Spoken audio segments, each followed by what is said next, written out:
everyone. Today, so I also noticed I was saying that a lot, not to do that.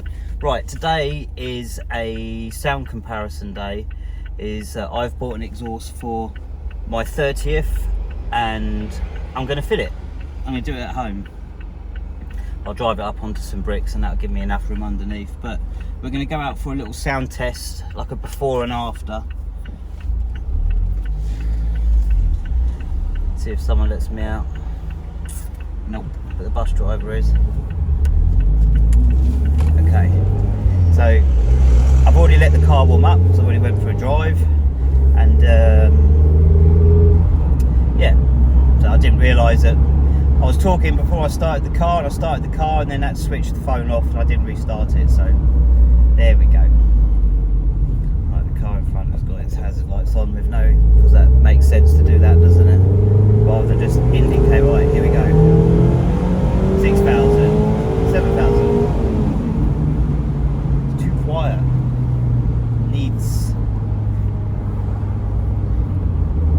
It needs some. Jesus, people. Why don't cyclists use their arms to like let them know where they're going? Do my head in. I'm going to moan about them because I would say I'm a cyclist on the road as well, but I ride in the way which cyclists should ride, which is level with the edge of the drain and share the road, rather than a cyclist that thinks, oh, I can ride in the middle of the road now and I can do this because I'm allowed to. Right, stop ranting. Right, let's go to third, 40 miles an hour, floor it, yay. This sounds alright, it's just too quiet for me.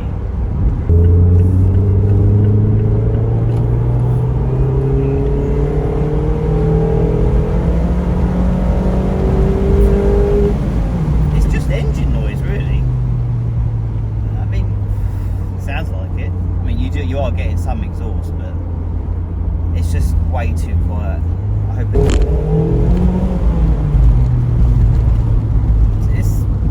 I mean, you can hear it, but it's just it doesn't suit the car, especially the 30th anniversary being bright orange, Brembo brakes, and oh yeah, the raised wheels. It has quite a bit of a look to it, so it needs a sound as well. It's too bland. The sound's too bland for the way the car looks. That's what I would say at the moment. Right, so let's get underneath the car and start chatting. Right, back.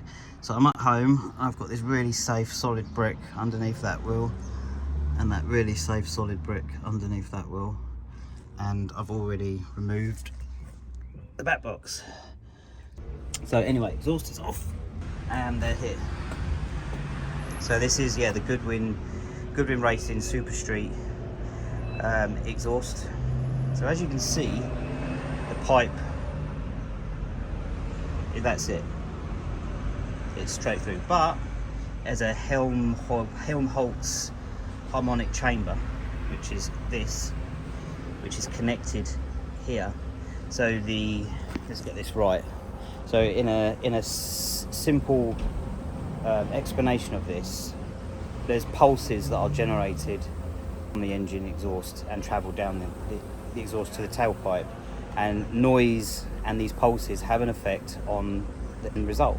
So that Helmholtz chamber is designed to soften that pulses sound, I think, which gets rid of the drone, which helps counteract the drone anyway.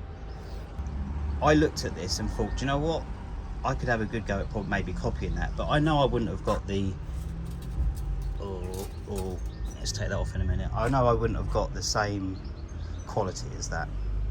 But I was at a car show in Eastbourne. I started chatting to this guy who ended up being Clive, who from Racing Beat, and his wife Lisa.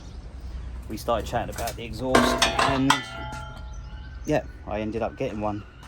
So thanks to I'd like to say thanks to Clive and Lisa for their help in getting this to me. Look them up, Racing Beat Europe.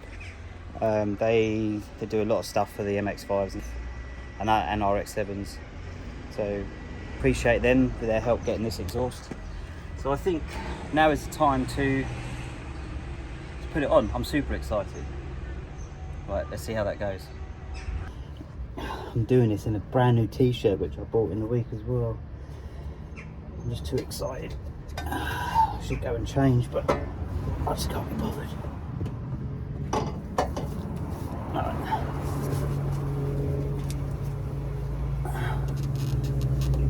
Let's get this off. So when I undersealed my car, I undersealed everything, which has made getting these rubbers on and off quite handy, really.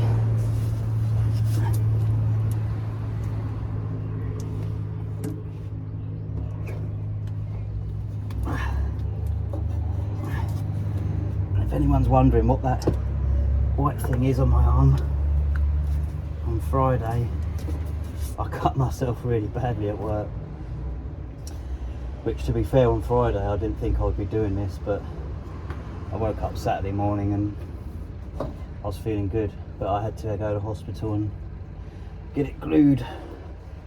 Alright, I think that's it. And that's how you install it.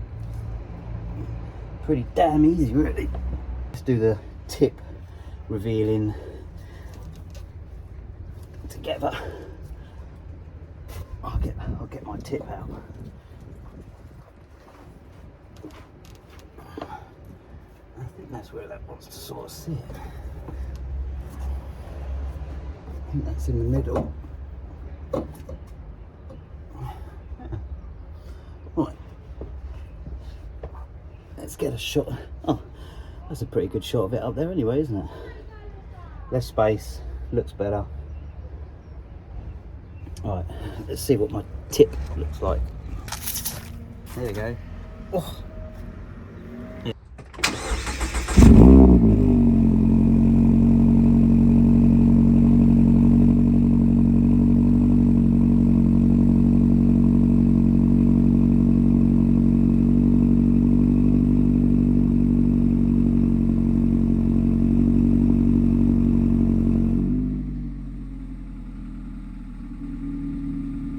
Back in the car, car's running. It is slightly louder than the stock exhaust, like inside, but nothing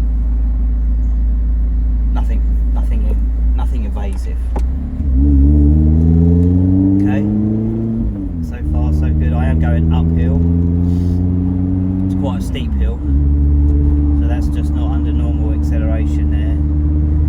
It's I live straight onto the down, so car's already at load. Well, we are already warmed up, so let's see. Boot it. That's better.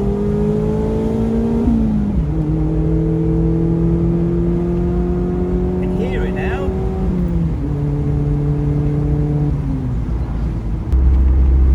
Miles an hour, 2000 RPM, cruising.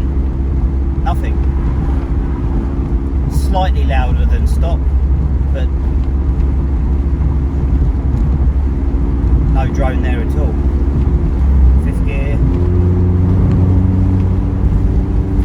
3000 RPM, 60 miles an hour. Still not a lot, but it just makes it so you can hear the... I've got hay fever. It just makes it so you can hear it better. Yeah.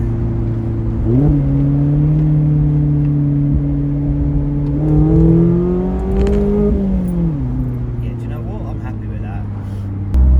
I wasn't going to get it, but as I said, I started chatting to him at a car show, and I was going to have a go at making it, and then in the end he just twisted my arm and sort of did actually make sense, saying it's not going to be the same. It's not. There's a lot of probably R&D that went in to this exhaust. So look at that, even just like idling there, you can just hardly hear it. And that's what I wanted. I wanted something that wasn't obnoxious for everyone else when I start my car up in the mornings. Right, okay, 3000 RPM, hit it.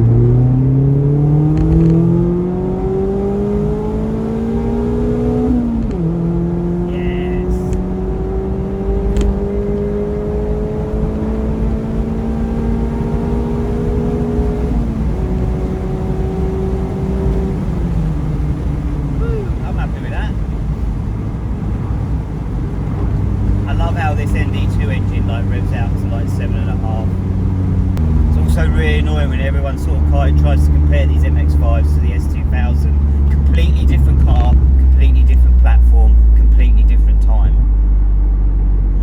They wouldn't be able to get the engine in that through emissions these days. It's a good car, don't get me wrong, I like the S2000, I think it's a fantastic car, but it's heavier, it's got a wider and longer footprint, and everyone seems to think that they need to compare the MX5 to the S2000, it's just completely different. I really enjoy the handling of this MX5, it is a little bit lively, but it's fun. You know, as a modern car, these MX5s, you have to spend, you're going to have to spend a lot of serious money to get a car that weighs the same weight as this. I think even the Spider, Fiat, I think that's heavier than this. But to get something that's like performance and as light as this, you'd have to fork out some serious money if you were to get anything else than an MX5. That's why these MX5s are like, it's just a good all-rounder in terms of cost, what you get for your money and the fun that you get for it. There's plenty more other cars that are probably, you know, they are way more exciting than an MX5, but you need bigger pockets for it. But what you get a lot of buck for your bang for your buck, I think, with an MX5, especially these Mark 4s and the 2 litre version. Anyway, that's the end of this video now, if anyone's still watching. Right, hope you all have a... I'm going to go home. Wife wants to go to the nurseries now, so that's the rest of my day. Been out for a drive, changed the exhaust, got what I wanted to get done. Feel really happy about that. So you've got that, just reversing, it's not ear deafening. I like that. So that's the kids. Yeah.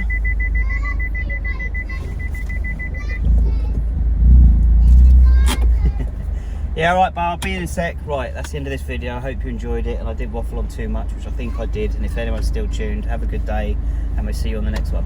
Bye bye.